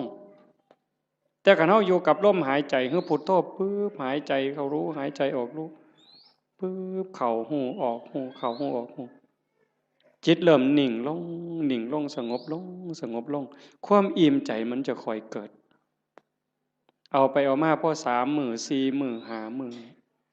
นั่งอยู่ซื่อๆน้ำตาก็ไหลดิไม่ออกสิเคยหลายคนเวลาตั้งใจเฮ็ดเนี่ยตั้งเถื่อคิดฮอดแม่คิดฮอดพ่อคิดฮอดผู้มีคุณคันเพิ่นยังอยู่ก็อยากให้เพิ่นได้เฮ็ดคิดฮอดเพิ่นอยู่ไสน้อมันเฮ็ดแทนบ่ได้เงินแสนเงินล้านก็ซื้อบ่ได้คันเพิ่นตายแฮงแต่คิดฮอดหลายเบิดเพิ่นเว้ากันบ่ฮู้เรื่องจักอยู่ไสชีวิตเฮาก็ได้มาจากเพิ่นเนาะได้อยู่ได้กินก็ย้อนเพิ่นได้เป็นขู่เป็นคนมาฮอดมื้อนี้ก็ย้อนเพิ่นสิตอบแทนแนวใดคิดไปจังซี่ก็น้ำตาพังยาวๆๆเฮ็ดจังไดบัดนี้สรุปโอ้ยเฮาก็ต้องเฮ็ดดีแล้วบัดนี้แม่ตายจากพ่อตายจากเพิ่นมาเฮ็ดนำเฮาบ่ได้ชีวิตเฮาก็เป็นของเพิ่นเฮาเฮ็ดดีเพิ่นก็ได้นำสิตั้งใจเฮ็ดดีเว้าก็ให้มันดีเป็นประโยชน์กับตนเองและผู้อื่นอันใดสิเป็นประโยชน์กับโลกกับสังคมกับประเทศชาติกับศาสนาทุ่มเทโลดบัดพ่อก็สิได้นำแม่ก็สิได้นำคนดีมันเกิดขึ้นบ่นี้โยมพอมันสิได้พิจารณาเองของมันจากนี่ผ่านไปก็เก่งไปนำอีกเบิดยามมีแนวมากระทบตากระทบจิตกระทบกายกระทบใจอิหยังก็แล้วแต่มันก็พากได้สติขึ้นมาปึ๊บน้ำตาขูอยู่ๆนี่มันหยุดจึกโลดเฮ้ยโง่ไปแล้วอันนี้บ่แม่นแล้ว ภาคความรู้สึกนั้นออกมาเป็นจังซี่เด้ยกจิตออกมาเลยเป็นผู้เบิ่งโอ้มันเป็นเรื่องธรรมดาตัวเกิดแก่เจ็บตายเป็นธรรมดามันก็สิสอนอีกเจ้าสิมาเสียใจหยังตอนนี้ตั้งแต่ตอนเพิ่นอยู่นำเจ้าคือบ่เฮ็ดดีนำเพิ่นนอกจากผู้ที่ตายไปแล้วผู้ที่ยังได้เจ้าเฮ็ดดีจังไดกับเขาอีกเจ้าสิมาห้องไห้ขึ้นฮอดแต่ผู้ตายบัดผู้ยังเจ้าบ่เบิ่งเอาเจ้าสิเสียใจอีกที่หลังบ่นี่มันก็จะสอนมาเองเจ้าของนี่สอนเจ้าของเป็นจังซี่ได้ยายจากนั้นตาเห็นหูได้ยินจมูกได้กลิ่นลิ้นได้รสสติมันมาท่านปุ๊บเคยหักมันก็สิตัดจึดออกบ่หักเคยเป็นตาสร้างมันสิตัดจึกบ่สร้างนำบ่หักนำบ่สร้างนำบ่ยินดีนำบ่ยินหายนำมันจะอยู่กับมันอย่างเดียวฮอดกินข้าวกินน้ำแซ่บมันก็บ่แซ่บบ่แซ่บมันก็บ่แม่นบ่แซ่บมันหู้ซื่อๆแล้วก็แล้วด่ากับย่องซ้ำกันบัดเจ้าสิสรรเสริญเจ้าสินินทาสิดูถูกข่อยก็ซ้ำเก่ามันเข้าใจอ่ะนี่คือการยกจิตเด้อโยมบ่แม่นเฮาสิมาเอาบุญซื่อๆเด้ครูบาคือกันเด้บวชเอาบุญน่ะมันเป็นเรื่องเด็กน้อยนี่ไงเว้าหมู่เจ้านำนะซะบัดนี้อันพากันมาวัดมาว่ามาฟังเทศน์ฟังธรรมขี่รถไปฟังเทศน์บ้านนั้นบ้านนี้ไปเพี้ยนบ้านนั้นบ้านนี้ไปทำวัดเช้าวัดเย็นน้ำวัดน้ำครูบาอาจารย์ไปเอาบุญน่ะเด็กน้อยเศร้าเล่นเฮือนน้อยได้บ่เดี๋ยวนี้ฮะ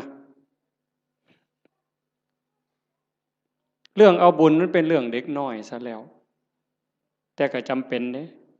เด็กน้อยมันต้องเอาขนมอ้อยเด้เอาไข่เค็มอ้อยเด้เอาบักขามอ้อยก็เอาเด้แต่ว่าเฮาก็ต้องใหญ่ขึ้นมานำจากการไปวัดไปว่าเพื่อเอาบุญให้เป็นการศึกษาเรียนรู้ธรรมพัฒนาเจ้าของยกระดับจิตเจ้าของกายนี่ยกบ่ได้แล้วล่ะนี่แต่สิสุดไปสุดไปสุดไปจักมือก็สิดับถิ่มไปล่ะใจนี่ตัวมันบ่ตายนี่ยกใจให้มันสูงก่อนตายนี่แหมแบบว่าเขาด่าบ่เครียดนี่เฮ็ดง่ายบ่ยายเขารักของบ่เสียดายนี่เฮ็ดง่ายบ่ยากเด้คันเฮาบ่ฝึกมื้อนี้สิไปฝึกมื้อใดบัดจังว่าวัดมาว่ามาปฏิบัติคือการมาฝึกเจ้าของยกใจเจ้าของอย่าให้มันไปยินดียินหายอย่ายินดีในเวลากระทบกับอารมณ์ที่น่ายินดีอย่ายินร้ายในอารมณ์ที่น่ายินร้ายมันเฮ็ดบ่ทันใดมื้อนี้ก็เพียรมันฝึกมันฝนมันประพฤติปฏิบัติเฮ็ดเอาคันเฮาเข้าใจแล้วมันจะหูทางเฮ็ดอยู่เด้มื้อเช้าอาตมาบอกโยมวัดโน่นกุลมว่าจากมื้อนี้ไปนี่ให้หาข้อบกพร่องเจ้าของทุกคนหาจุดอ่อนเจ้าของคิดพอปั๊บเขียนใส่กระดาษหน่อยไว้รถนี่เฮามีจุดอ่อนบนนี้ขี้น้อยใจขี้โกรธคือมักย่องเจ้าของว่าเจ้าของดีกว่าเขาหลายเห็นให้มันเห็นด้วยใจเข้าใจเจ้าของเบิ่งเจ้าของให้มันคักเห็นจุดอ่อนแล้วก็แก้นั่นล่ะย่อสิดีขึ้นดีขึ้นดีขึ้นดีขึ้นให้หักผู้อื่นสงสารผู้อื่นเห็นใจผู้อื่นให้หลายขึ้นโอ้มันได้ขอคิดหลายอยู่ดิเบิ่งหนังพระพุทธเจ้าโยมเพิ่นเอาไปให้เบิ่งอาตมาก็ได้เบิ่งข้าวนึงเพิ่นคือดีแท้มองนี่มองประเสริฐหลายสิว่าเครียดให้คนนี่ตั้งแต่เกิดมาเราสิบ่มีจักเม็ดเลยนั่นคือน้ำใจที่เพิ่นฝึกฝนมา20อสงไขยกำไรแสนมหากัปจนลงตัวชาติสุดท้ายนี่ไผสิเฮ็ดหยังก็บ่มีเครียดบ่มีขมบ่มีโกรธบ่มีบ่พอใจบ่มีหงุดหงิดมีแต่เมตตามีแต่เห็นใจ โยมก็มีคือกันสภาพจิตนี่แต่มันบ่ทันใหญ่มันบ่ทันเจริญฝึกมันเลี้ยงใจตัวนี้มันใหญ่ขึ้นคันเฮาอยากเป็นคือเพิ่นเด้คันเฮาอยากเป็นคือพระพุทธเจ้าอยากให้พุทธะเกิดขึ้นกับเฮาทุกคนเป็นพุทธะได้เป็นม่านได้ไม่ใหญ่ก็เป็นม่านได้เป็นม่านเจ้าของเป็นพุทธะก็ได้เจ้าสิเลี้ยงหยังในใจเจ้าให้มันใหญ่ให้อภัยให้ไวที่สุดเมื่อวานนี่อาตมาตั้งแต่วันที่12เมิดวัดยึดโทรศัพท์ปิดเข้ากล่องเก็บเข้าห้องใหญ่ปิดประตูล็อกกุญแจเลยแต่อาตมาย่านบ่แน่นอนก็เลยเอามาโทรตอนแรงๆโทรถามโยมคันนี่ว่าเป็นอีหยังเฮ็ดจังไดกันแน่มันนี่มันโยมทางกรุงเทพโทรมาคุยกันเพิ่นก็ว่ามีเรื่องบางอย่างที่บ่พอใจกันอาตมาก็เลยว่าคันท่าคิดว่าเป็นลูกศิษย์พระพุทธเจ้าก็อย่าเครียดคันให้อภัยเป็นลูกศิษย์พระพุทธเจ้าถ้าผูกโกรธเป็นลูกศิษย์พญามารโอ้ยบ่เอาแล้วแนวนี้เว้ยว่าโยมลงเป็นลูกศิษย์พระพุทธเจ้าเพิ่นว่าเอ้าเจ้าเป็นลูกศิษย์พระพุทธเจ้าเจ้าก็อย่าไปเครียดติล่ะเศร้าเครียดติล่ะบ่แม่นผู้ใดให้เจ้าเป็นได้เจ้าเป็นเองแน่นั่นว่าโอ้ยถ้าอย่างนั้นโยมไม่โกรธแล้วเพิ่นว่าถ้าโกรธถ้าแค้นถ้าอาฆาตก็เป็นลูกศิษย์พระเทวทัตหลุดแล้วเจ้าเอาวะล่ะเลยพระเทวทัตไปฮอดลูกศิษย์พญามารพุ่นแต่ขันหูจักให้อภัยผู้อื่นสงสารเมตตาผู้อื่นให้โอกาสผู้อื่นเป็นลูกศิษย์พระพุทธเจ้าพุทธังสรณังคัจฉามิเพิ่นว่าเด้ไม่ไงว่าอยู่บ่พุทธังสรณังคัจฉามิเพิ่นว่าเด้ธัมมังสรณังคัจฉามิสังฆังสรณังคัจฉามิทุติยัมปิแม้ครั้งที่2ตติยัมปิแม้ครั้งที่3ข้าพระพุทธเจ้าถือเอาพระพุทธเจ้าถือเอาพระธรรมถือเอาพระสงฆ์เป็นที่พึ่งเป็นที่ระลึกถึงจะปฏิบัติตามพระพุทธพระธรรมพระสงฆ์บุญเพิ่นเว้าแต่บัดเครียดให้หมู่นั่นหนางอลองค่องเว้ยตัวพระพุทธเจ้าพุ่นมานี่เจ้าโอ้ยจะไปไว้ไสบาปบัดนี้ตัวหลวงพ่อเจ้าคณะอำเภอกับบาปอยู่มันก็บ่ปานตัวพระพุทธเจ้าเด้อตัวครั้งที่1ยังบ่พอได้แม้ครั้งที่2เพิ่นยังว่ายืนยันอีกอยู่นี่ทุติยัมปิแม้ครั้งที่2ตติยัมปิแม้ครั้งที่3ยังเครียดให้หมู่อยู่เบิ่งที่ละกิเลสมันบ่ปล่อยเจ้าง่ายๆได้แม่ใหญ่คันเจ้าบ่ตั้งอกตั้งใจนี่บ่ทันเด้เบิ่งเจ้าของให้คักเด้อสิสรุปแล้วเด้เบิ่งเจ้าของให้ดีๆทบทวนตั้งแต่เฮาเข้าวัดมาจนฮอดมื้อนี้เฮาดีขึ้นกว่าเก่าบ่เฮ้ยยายตัดสินด้วยความเป็นธรรมเด้เจ้าของนั่นล่ะฮู้เองตัดสินเจ้าของว่าดีขึ้นกว่าเก่าบ่ความโลภกูลดลงบ่น้อเวลาไปจำศีลนุ่งผ้าขาวอยู่วัดขันวัดใดเพิ่นให้ตักอาหารบนโต๊ะกูไปก่อนเนี่ยกูเอาขึ้นฮอดผู้ทั้งหลังบ่น้อนี่เบิ่งเป็นแนวใดยังไปสุดโต๊ะยังถอยมาอีก3ก้าวเทมือมาข้างหลังหยุมขนมมอมอีกเทื่อนึงบ่ซ้อมเด้นี่ครูบาก็คือกันเด้กันว่านั่งสมาธิว่าซั่นหมู่พานั่งสมาธิอยู่ศาลาเพิ่นไปดอกเดินจงกรมไปทั้งกุฏพุ่น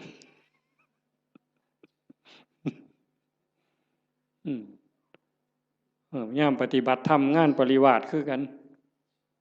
ยามหมู่เดินจงกรมเป็นแถวเพิ่นก็ไปดอกทำท่าไปห้องน้ำฉลาดได้กิเลสผู้ใดสอนมันเจ้าวะมันหูจักเอาโตรอดคอรอแค่แลแก้โตนี่ไว้ปานเกียร์จักผู้ใดสอนมันปานนั่นได้มันนี่ให้กว่าน้ำยังวะทิ่มกับตาลงน้ำจักมันเข้าตาใดตัวตาใดแล้วหมู่เจ้านี่คือกัน คันลองเฮ็ดหยังผิดหมู่เหลียวเบิ่งนี่เพิ่นแก้ตัวปั๊บโลดดอกนั่งฟังเทศน์ตอดเงาเงึกหมู่เหลียวเบิ่งเพิ่นทำท่าเกาหัวเสยเพิ่นเด้บ่ได้ว่าเจ้าของเงานอนจักเม็ดเด้หั่นมันฉลาดปานนั้นจักผู้ใดบอกมันหยังวะ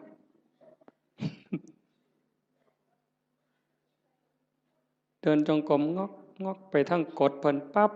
หมุนปึ๊บทำท่านั่งในพี่ดอกไว้บ่ไปนั่งน้ำหมู่ดอกหลายเพิ่นว่าเท่านั้นก็โกนเพิ่นว่าเท่านั้นก็ตดเพิ่นว่าเอ้านั่งกดผู้เดียวพี่ดอกเพิ่นว่านั่งคัดตมาดได้ปึ๊บพุทโธพุทโธสมควรแก่เวลาปักสลาดมึงที่ละมันเจ้าสิรอดมันสั่นบ่มันต้องอยู่น้ำหมู่เอาจริงเอาจังน้ำครูบาอาจารย์ตายเป็นตายเอาเพิ่นบ่ตายกูก็บ่ตายปานนั้นตัวเทื่อมันสิเป็นขู่เป็นคนนี่แม่ใหญ่ตามใจเจ้าของนี่พังหมดหลวงปู่บุญเสริมนี่เรามาอยู่นำหลายปีตามใจตัวชั่วระยำเราบ่ว่าธรรมดาเด้ตามใจตัวชั่วระยำแม่นความเพิ่นอาตมาบ่เถียงอาตมานี่ล่ะผู้หนึ่งยิ่งว่าเจ้าของเป็นอาจารย์นี่โอ้ยมือบ่อยากลุกนี่หาว่าเจ้าของเมื่อยพุ่นเด้โอ้ยเฮาเมื่อยเว้ยเพิ่นว่าจะคิดเรื่องหยังต่อเรื่องหยังเรื่องบ้านเรื่องคนแน่ผู้นั้นก็มาถามผู้นี้ก็มาถามบ่ได้พักบ่ได้พรเพิ่นว่ามื้อคืนมาดึกเพิ่นว่าเด้อันลูกวัดบ่ลูกนี่นอนตายนอนกินวัดกินว่าพุ่นเพิ่นว่าคือผู้อื่นนี่เอาให้ตายรถเจ้าของนี่โอ้ยขออ้างสารพัดวางต้นปีนี่เขายังว่าสิตายแฮงแต่ได้ทามันกิเลสบัดนี้บ่ต้องลุกดอกเขาว่าเจ้าบ่สบายเขาฮู้หมดวัดนั่นล่ะโว้ยบัดเฮ็ดแนวอื่นบัดนี้นะบ่เป็นเรื่องเป็นราวบ่ได้คิดว่าเจ้าของโซ่จักเม็ดบัดนี้เป็นแนวนั้นเด้ทั้งนั้นต้องทบทวนเบิ่งเจ้าของตั้งแต่มื้อฮู้จักความมามื้อเข้าวัดเข้าว่ามาจนฮอดมื้อนี้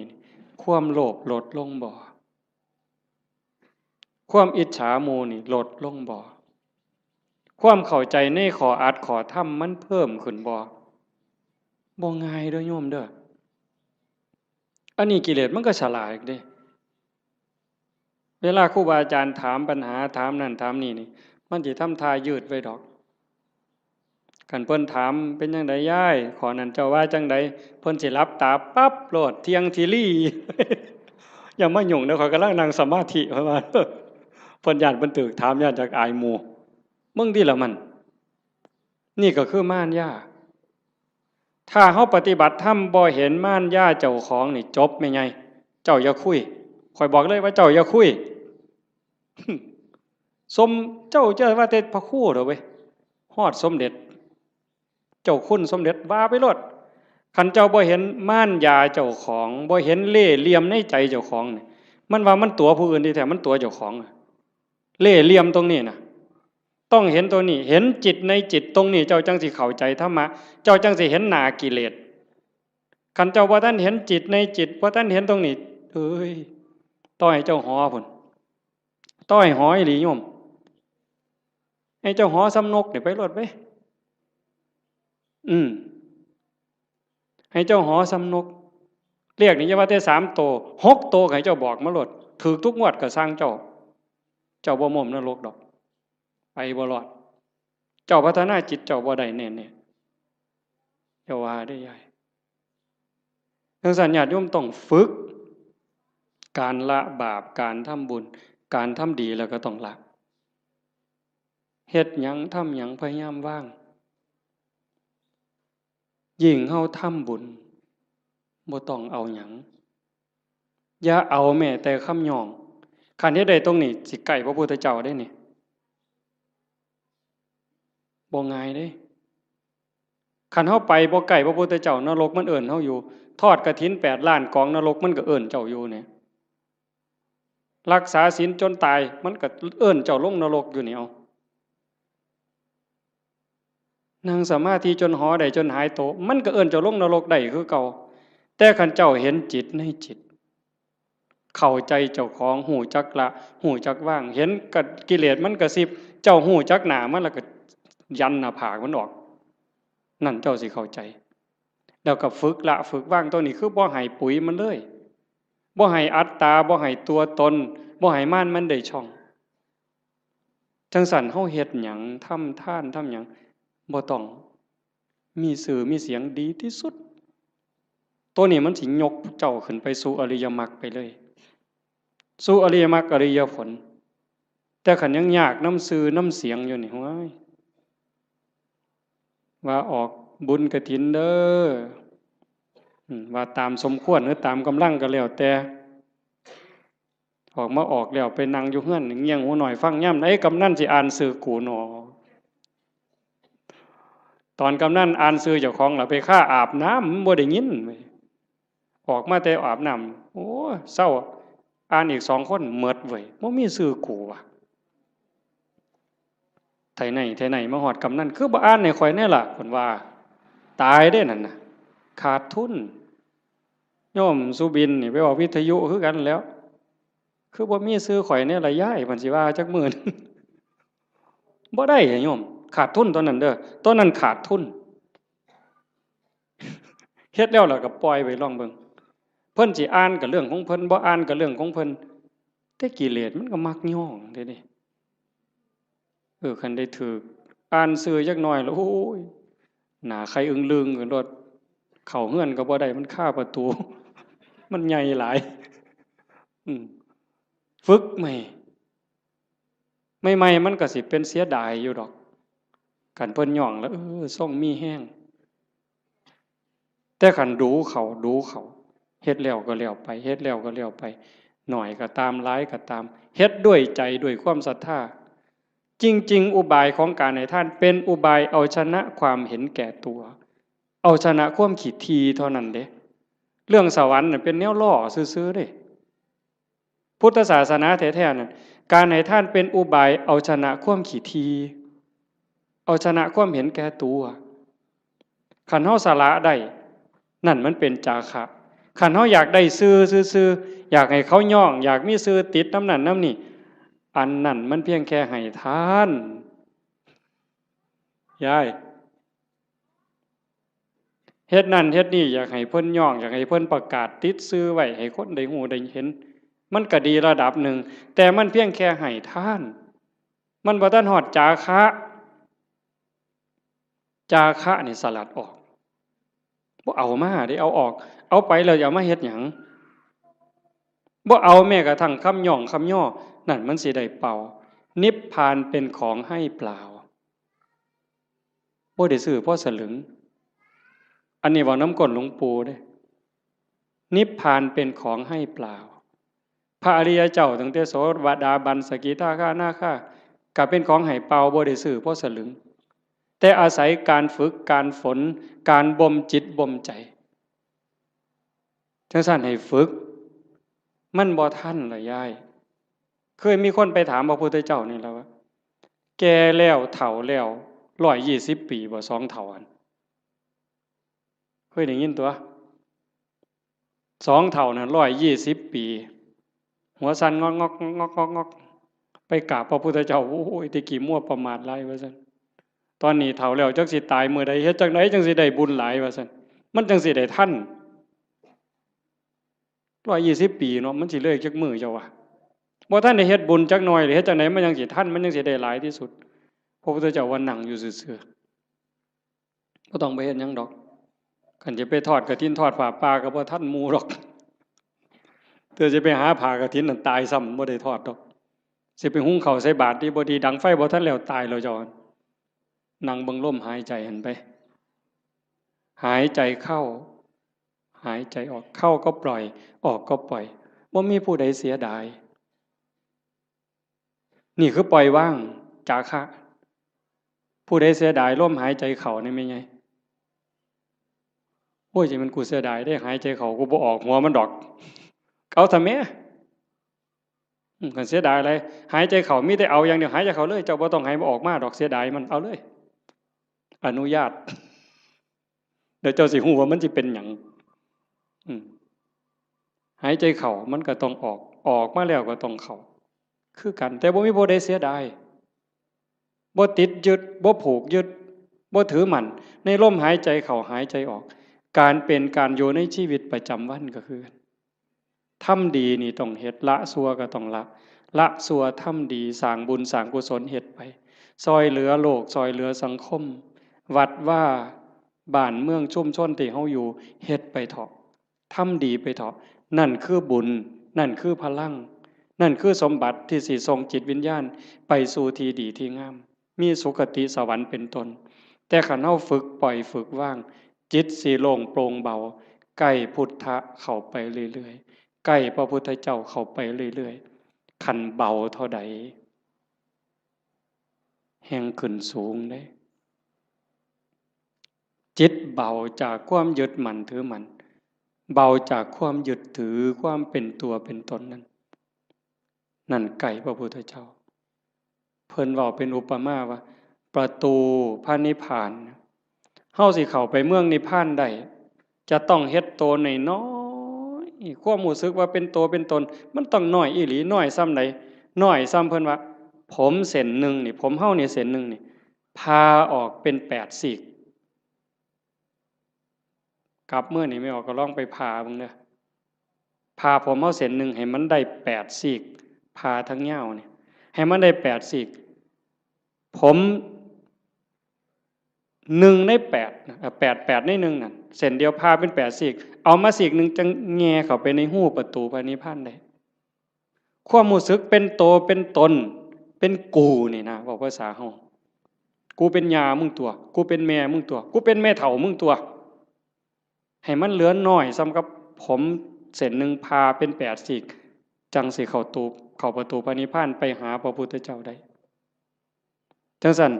การทำลายความเห็นแก่ตัวแบบเอาของคนอื่นอันนั้นย้อนโลภย้อนโกรธพานแต่เห็นย้อนคุณงามความดีอยากได้ชื่ออยากได้เสียงต้องถูกย่องต้องถูกย่อต้องถูกประกาศต้องถูกสรรเสริญจังแม่นอันนั้นก็ได้ไปแค่สวรรค์ได้แค่ท่านแต่บ่ทันฮอดจาคะคันสลัดออกบ่ต้องมีก็ได้ชื่อบ่ต้องย่องก็ได้แต่ว่าข่อยสำบายใจข่อยได้บูชาพระพุทธเจ้าข่อยก็มีความสุขข่อยก็ได้เป็นสมบัติยิ่งให้ออกไปเท่าใดก็คือกับทมน้ำลายเพิ่นเปรียบจังซี่คือกับทมน้ำลายบ่เสียดายพระเจ้ามหากัปปินะพระเจ้ามหากัปปินะเป็นพระเจ้าแผ่นดิน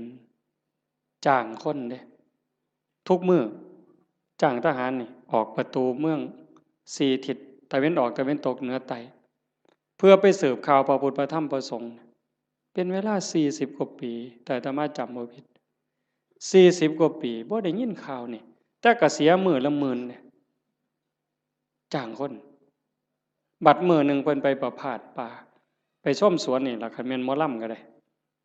พระเจ้าแผ่นดินไปชมสวนดอกไม้เห็นพ่อค้ากลุ่มหนึ่งมานั่งพักอยู่ท่าทางคือเมื่อยเพิ่นก็เลยไปถามหมู่เจ้ามาแต่ไสมาจากไสมาจากสาวัตถีคือราชคฤห์นี่แหละมีข่าวดีหยังมาบอกบ่มีหยังดอกเพิ่นว่าฮู้แต่ว่าตอนนี้พระพุทธเจ้าเกิดขึ้นแล้วสลบเลยฟื้นขึ้นมาไหมมีหยังอีกเนี่ยพระธรรมสลบ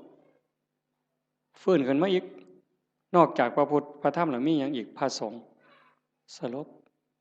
เฮ็ดจังไดบัดนี้ให้เลขานั่นเขียนหนังสือทันทีเฮาสิสละบวชขอให้พระนางอโนชาพระราชินีนี่ครองราชสมบัติจากเฮาต่อไปเลยเฮาจะบวชแล้วบ่กลับอีกแล้วก็มอบรางวัลให้กับพ่อค้ากลุ่มนี้300,000 300,000กหาปณะข้าบอกว่าพระพุทธเจ้าเกิดขึ้น100,000พระธรรม100,000พระสงฆ์100,000ให้เอาไปเลยแล้วครองราชเลยจากนั้นก็ไปเลยออกบวชพวกพ่อค้านี่ก็มันก็ดีที่บัดนี้เนาะบ่ได้เฮ็ดหยังภาษาเอามาเว้าซื่อๆซ้ำนี่เว้ยได้300,000ถือศาลนี่ไปแจ้งกับพระนางอโนชาเขาก็ว่าเป็นบ้าเป็นหยังจังสิได้หลายปานนั้นเว้าให้ฟังเบิ่ง เขาบอกเพิ่นพระเจ้าแผ่นดินไปบวชแล้วเพิ่นได้ยินจังซี่เพิ่นก็เลยสร้างมาแนวนี้พระพุทธเจ้าพระธรรมพระสงฆ์พระนางอโนชามีความรู้สึกว่าเป็นหยังคือให้หน่อยแท้มันเป็นข่าวประเสริฐปานนี้พระนางอโนชาเพิ่มให้พระพุทธ300,000พระธรรม300,000พระสงฆ์300,000เป็นเท่าใด1,200,000ไม่ใหญ่1,200,000เนี่ยมาแจ้งข่าวพระพุทธพระธรรมพระสงฆ์ซื่อๆแล้วก็ถามว่าพระเจ้าแผ่นดินไปไสเพิ่นออกบวชแล้วไปหาพระพุทธเจ้าแล้วเพิ่นบอกให้พระราชินีนี่คล้องลาดนี่อ่านหนังสือให้ฟังพระนางอโนชามีความรู้สึกว่าเรื่องอีหยังราชสมบัติทั้งหมดนี่คือกับน้ำลายที่พระเจ้ามหากัปปินะทมถิ่มลงกลางดินเรื่องหยังเขาจะไปดูดเอาน้ำลายมากินใครแม่นเฮาเนี่ยมันบ่เป็นแนวนั้นเด้ถ้าบุญบ่พอนั่นคือบุญเปิ้นพร้อมบุญพอแล้วเข้าใจในเงื่อนไขของชีวิตเข้าใจเงื่อนไขของวัฏสงสารแล้วความจริงของโลกของธรรมแล้วพระนางอโนมามีความรู้สึกว่าราชสมบัติอำนาจทั้งหมดคือกับน้ำลายที่พระเจ้ากับพระเจ้ามหากัปปินะทมถิ่มแล้วเรื่องหยังเฮาสิไปดูดมากืนกินเฮาก็สิบวชคือกันออกบวชคือกันตอนเพิ่นไปเฝ้าพระพุทธเจ้าเพิ่นบอกอัศจรรย์อัศจรรย์ไปพ่อแม่น้ำพระเจ้าแผ่นดินไปก่อนไปพ่อแม่น้ำบ่มีแพบ่มีเหือเฮ็ดจังได๋อ้างคุณพระพุทธเจ้าด้วยสัจจะที่ไปเฝ้าพระพุทธเจ้าออกบวชด้วยศรัทธานี่ขอให้สายน้ำนี่อย่าสะเป็นคือน้ำให้น้ำเป็นคือหินขี่ม้าเหยียบน้ำไปคือเหยียบหินนี่แก๊บแก๊บแก๊บแก๊บแก๊บแก๊บบ่เปียกบ่หยังเลยสายที่2คือกันสายที่3คือกันสายผ่านแม่น้ำ3สายไปได้มา1,000 คนมา1,000 ตัวคน1,000 คนพระนางอนุมาตามไปพวกผู้ชายไปก่อนได้ฟังธรรมก่อนบรรลุธรรมก่อนพระเจ้ามหากัปปินะพร้อมทั้งบริวารทหารนั่น1,000บรรลุธรรมพวกพระราชินีตามไปสาราราชสมบัติตามไปคือกันไปเจอน้ำกับคนฉลาดพระเจ้าแผ่นดินเพิ่นไปได้แนวใดบ่มีเรือบ่มีแพเพิ่นต้องอาศัยสัจจกิริยาจังซี่ตั้งใจตามไปได้คือกันสายที่2ก็ข้ามได้สายที่3ก็ข้ามได้พอไปฮอดพระพุทธเจ้าถามหาพวกพระเจ้าแผ่นดินนี่เห็นมาบ่พระพุทธเจ้าเพิ่นฮู้ว่าพระราชินีนี่มีศรัทธาบวชจริงแต่เมียทหารที่ตามมาอีก1,000 คนน่ะมันบ่ได้ศรัทธามาบวชเด้นำมาเอาผัวซื่อๆได้ซุ่มนั้นสินำมาเอาผัวหลบไปแต่พระราชินีนี่ตั้งใจบวชจริงพระพุทธเจ้าเพิ่นเลยว่าให้เห็นตอนนี้บ่ได้เพิ่นเลยบอกว่านั่งลงก่อนฟังธรรมก่อนหลังจากฟังธรรมแล้วหมู่เจ้าก็จะเห็นสามีเองดอกให้ใจเย็นๆพระพุทธเจ้าแสดงธรรมจบปั๊บเข้าใจบรรลุธรรมเป็นโสดาบันพวกผู้ชายได้ฟังรอบ2เป็นพระอรหันต์หมดความอยากได้ผัวลบไปมันหมดแล้วบวชเป็นภิกษุณีนำกันต่อพุ่นเด้จังสั่นเฮาสิเฮ็ดหยังทำหยังก็คือกันเด้อโยมเด้อลองทดสอบเบิ่งจากการท่าน5 บาท10 บาท100 บาทแสนบาทล้านบาทท่านแล้วเพิ่นย่องประกาศซื้อเขียนป้ายติดให้เฮาก็ได้มาแล้วหลายเทื่อหลายรอบบัดนี้ลองเบิ่งว่าเฮาลองบริจาคหน่อยก็ซังหลายก็ซังบ่ต้องเขียนชื่อก็ได้คันไว้ใจกันบ่ต้องเขียนก็ได้แล้วเบิ่งความรู้สึกมันสิเป็นอีกแนวหนึ่งมันสิเป็นอีกแบบหนึ่งรสชาติมันต่างกันลองเบิ่งแล้วบ่ลองบ่ฮู้บ่ให้ฟังก็เพราะปานนั้นมันต้องเฮ็ดด้วยตนเองมื้อนี้เว้ามาโดนพอสมควรบ่ได้เว้า 7-8 มื้อมันเลยสิเว้าหลายจักหน่อยแต่ว่าเสียงมันบ่คืนก็เห็นว่าพอสมควรอาจจะได้เรื่องบ้างบ่ได้เรื่องบ้างจริงใจอาตมาตั้งใจว่าสิเว้าเรื่องนึงเรื่องศาสนามีคนฝากมาอยู่แต่ว่ามันลงไปบ่ได้ก็สร้างมันเถาะ ก็ขอฝากเพียงแต่ว่าให้ญาติโยมนี่รับผิดชอบเจ้าของบ่มีผู้ใดซอยผู้ใดได้บัดฮอดบัดสุดท้ายได้โยมบัดเฮานอนอยู่เทิงเตียงนอนติดสาดติดเสือจังสิเข้าใจตนแลเป็นที่พึ่งของตนอัตตาหิอัตโนนาโถจังสิเข้าใจตัวนั้นคันบ่จังสันบ่ท่านเข้าใจโยมแต่ว่าเฮายังโชคดีจักหน่อยว่าเฮาได้เข้าวัดได้ฟังธรรมได้ปฏิบัติธรรมฝึกตายดูๆบ่แม่นเว้าเล่นเด้ยามมื้อแลงไหว้พระนั่งสมาธิแล้วบัดนอนลงลองบอกว่านอนลงเทื่อนี้สิบ่ได้ลุกอีกแล้วเด้อตายแล้วล่ะบัดนี้บอกเจ้าของจังซี่แล้วก็ทำใจหามันแม่นอีหลีเลยนี่จังได๋สิเฮ็ดแนวใดเครียดให้ไผสั่งให้ไผอาฆาตไผติดหนี้ผู้ใดว่างละออกขันใจเฮายังวุ่นวายมันไปอบายเด้สอนเจ้าของจังซี่เฮ็ดจังไดใจสิสงบขันใจสงบก็ไปสู่สุคติจังสันนอนลงกับเบิ่งอาจจะเบิ่งล่างเจ้าของนอนไล่ตั้งแต่ฝ่าเท้าฮอดปลายผมตั้งแต่ฝ่าเท้าฮอดปลายผมปลายผมฮอดฝ่าเท้าบาปก็เฮ็ดบุญก็เฮ็ดดีก็เฮ็ดหลายบุญก็เฮ็ดหลายชั่วก็มีสุดท้ายก็ซ้ำนี้ตายแล้วเอาหยังบ่มีแนวเอาร่างกายก็เอาบ่ได้มีอย่างเดียวที่สิปลอดภัยที่สุดคือเฮ็ดใจให้สงบหลังจากเบิ่งร่างกายจากฝ่าเท้าฮอดปลายผมมืออยู่จังใดแขนอยู่จังใดขาอยู่จังใดหันมาเบิ่งลมหายใจหายใจเข้ายาวละเอียดออกยาวละเอียดลมเข้าลมออกลมเข้าลมออกผู้ใดใส่พุทโธกับพุทโธไปให้มันหลับไปครับจังสันซุมื้อนี่คือการเตรียมตัวตายที่ดีที่สุดบ่มีผู้ใดซอยได้ที่ว่าเฮ็ดกฐินล้านกองหาบัดเฮาเจ็บเฮาปวดแม่ใหญ่บัดใกล้สิตายมันเจ็บมันปวดทุรนทุรายมันบ่คิดฮอดกฐินนั่นดอกบ่คิดฮอดปิ่นโตบ่คิดฮอดบวชลูกบวชหลานซ้ำดีบ่ดีนิมิตขาเป็ดขาไก่ขากบขาเขียดมันมาหลอนเอาใจขาดปัดตอนกำลังทุบหัวกบใจขาดปัดไปเลยตกนรกท้วนเลยกฐินแสนกองท่าให้พ้นจากกบตัวนั้นก่อนแต่ขันเบิ่งจิตเบิ่งใจให้ดีเบิ่งลมให้ดีเฮ็ดจิตให้สงบให้มันเป็นนั่นล่ะบาปก็บ่เอาบุญก็บ่เกี่ยว